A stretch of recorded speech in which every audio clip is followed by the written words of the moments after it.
everyone, it's Nicola here. This is the first of our online learning videos. Obviously, I'd much rather be in the classroom with you guys, but we can't at the moment, so we're going to make the best of our bad situation and we'll do some online learning. So I am ready with a customary cup of coffee, of course. Hope that you've got some water, you're sitting comfortably, and you're ready to learn some geography. Off we go. So you will need a pen or a pencil and some paper. Everything else is included in the video. As a part of this, I will ask you to pause the video at certain points to either to think about something I've asked or said, or to complete an activity on your own. Okay? So to start us off, always important to begin with, what do I mean by geography? Hit pause, have a think. Okay. Geography is the study of the physical features of the Earth and its atmosphere and how human activity affects and is affected by these physical features. There are two main strands of geography, physical and human geography. We've talked about this before. Hit pause, remind yourself what those are. Okay, physical geography is the study of the Earth's surface, and human geography is the study of the people, the communities, the cultures of the world, and the ways that they've changed the Earth. Can you think of any examples? Hit pause. Okay, so physical geography, these are all of the things that make up the Earth's surface and have been formed by the processes of the Earth. So humans have not had interaction or interference with these. Okay, they are formed naturally, and the study of those things is the study of physical geography. Human geography is the study of anything that humans have put or created or developed on the Earth. Okay, so that might be a physical thing like a bridge, it might be a collection of physical things like a city or a town. All of the things that humans have made and the way they behave, that is the study of human geography. So today we are going to be finding out about lines of latitude and longitude. The reason I'm giving you this lesson today is because I know we touched on this a little bit in our climate lesson, I think last week, but there were a few areas I think a few people said they would rather have a little bit more input on, so that's what we're doing. So this lesson will include what those things are, where they are, why they're significant, and some of the important lines that you should be able to identify as a part of your learning in Year 6. Here we go. So, how is it possible to find the exact location of a place on Earth? The way that we can do this is with latitude and longitude. These are invisible lines that form a grid over the Earth, and they help to coordinate or locate a place accurately, okay? So they create a specific location for something. Now it is important to mention at this point, I'm sure nobody thinks this, but these are not actual lines that have been drawn on the Earth. They are invisible. They have been superimposed by using visual representations of the Earth that we understand due to the advances in technology and our understanding of what the Earth looks like. Okay, so you can see here, my trusty little flame cursor, our lines of latitude are going around like this and our lines of longitude are going down like that. So let's start with latitude. Lines of latitude, also known as parallels, circle the Earth horizontally. These invisible lines are all the same distance apart, which we can also call equidistant. One line to the next is known as 1 degree, but you can see here the calibrations that I'm using here are going up and down in 10 degrees. As you can see from this diagram, the equator lies at 0 degrees, and we wouldn't say that that's north or south because it's just 0. And the equator is an important line of latitude because it marks the point that is halfway between the north and south poles, and therefore the point that is nearest to the sun, which means that it is obviously the hottest point on Earth, and it's as far away as you can get from the poles. Some other important lines of latitude that we're going to touch on are the Tropic of Cancer and the Tropic of Capricorn. So you can see them here, the Tropic of Cancer, there's the equator in the middle, and there's the Tropic of Capricorn. The Tropic of Cancer lies at 23.5 degrees north, here, and the Tropic of Capricorn lies at 23.5 degrees south of the equator, here. And the area of the Earth which lies between these is called the tropics. Now you will know a little bit about this from your study in Year 5. Hit pause, have a think back to when you studied the tropical rainforest. What do you remember about the climate in the tropics? Okay, so we've got here Some other important lines of latitude, we've got the Arctic Circle and we've got the Antarctic Circle, and those are at 66.5 degrees north and south of the equator.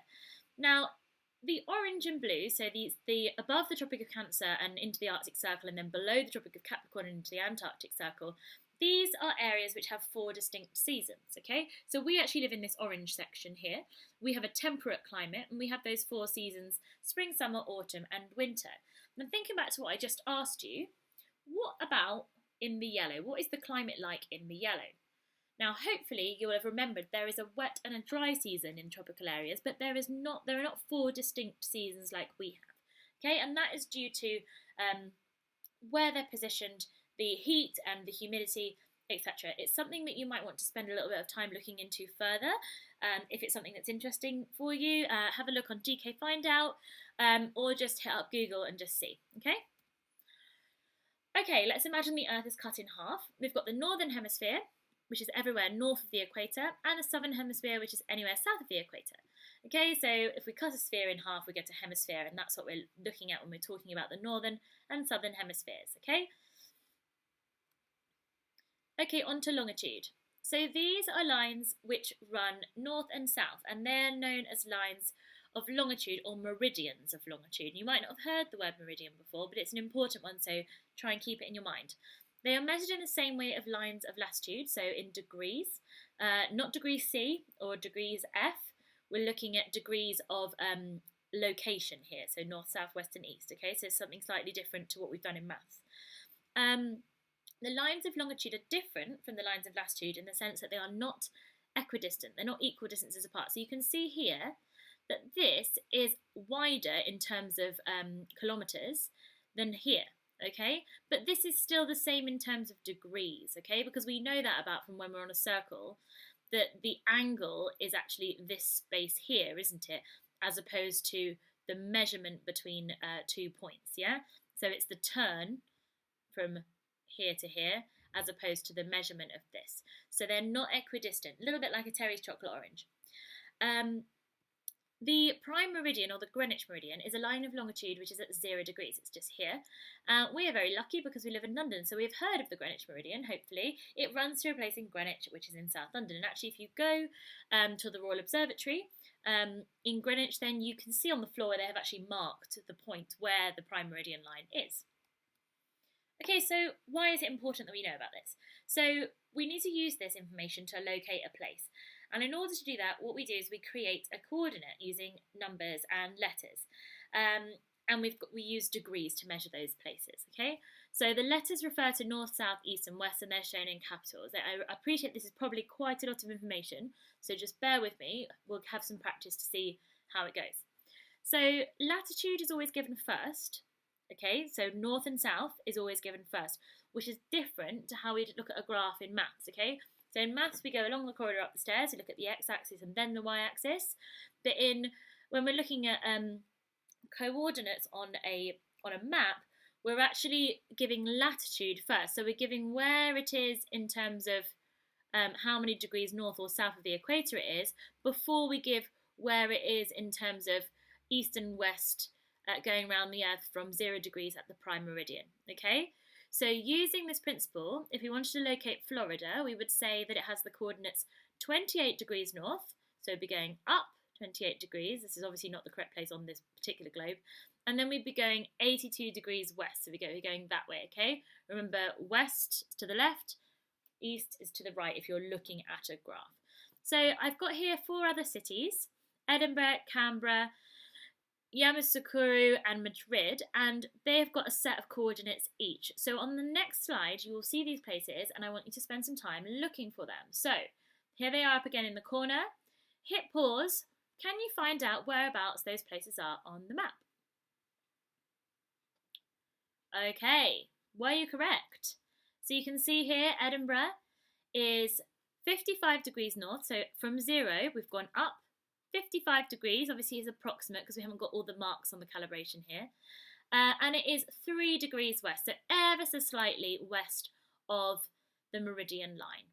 Okay, that's how we measure it. If you weren't quite so sure, just have another try and see if you can work out those coordinates in relation to the places that are marked on the map.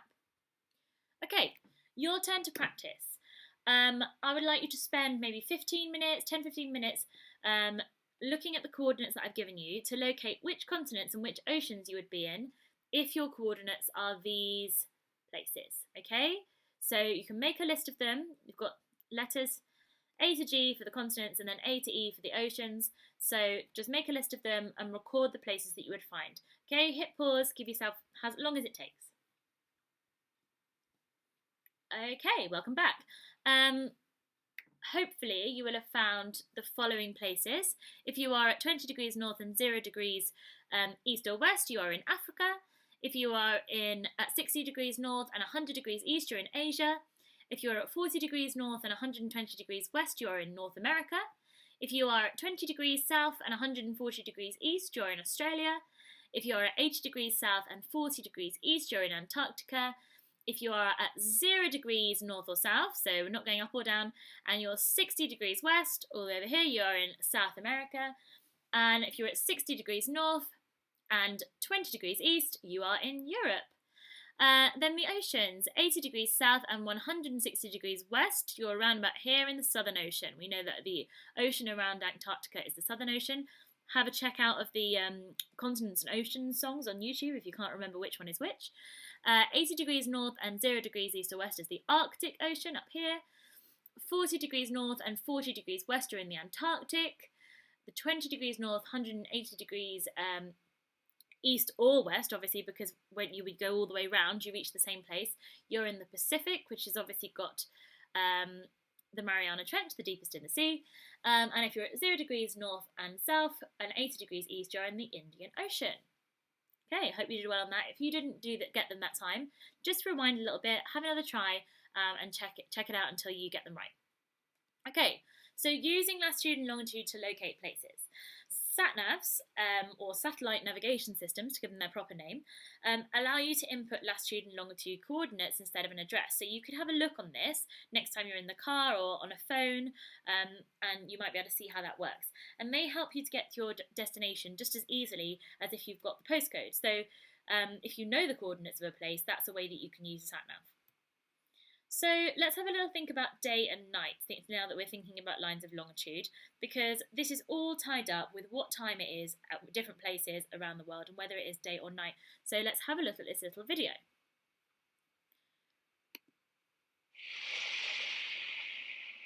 This is how the sun shines onto the earth. So, how does it feel? Well, my tummy feels all nice and warm, but my back is all dark and quite chilly. That's because the sun can only shine on half the earth at any time. So when the sun shines, it's day, but when it's dark, it becomes night over there. But the earth spins like this. Exactly. So people all over the world can have day and night. So when it's day here, it becomes night over there. And when the world spins, it's day here and it's night way over there. So people have day and night at different times in different places. Exactly. The world is split into time zones. It's a bit like this chocolate orange here. All these segments or sections represent a different time zone. We live here, and our time is called Greenwich Mean Time.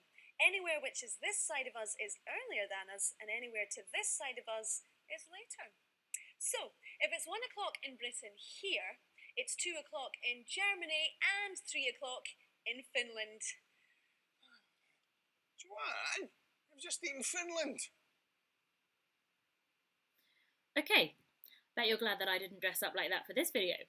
So, time zones. They're all different depending on where you are in the world. If it is daytime in the UK, it will be nighttime in Australia.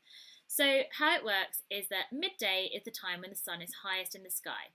And the sun is highest in the sky at different times in different places around the world, obviously because the earth is constantly moving, yeah? So for every place in the world to have a midday when the sun is highest, we divide the world into time zones. The earth is a sphere divided into 360 degrees, and it turns 360 degrees in 24 hours. 360 divided by 24 is 15 degrees, so the Earth turns 15 degrees each hour.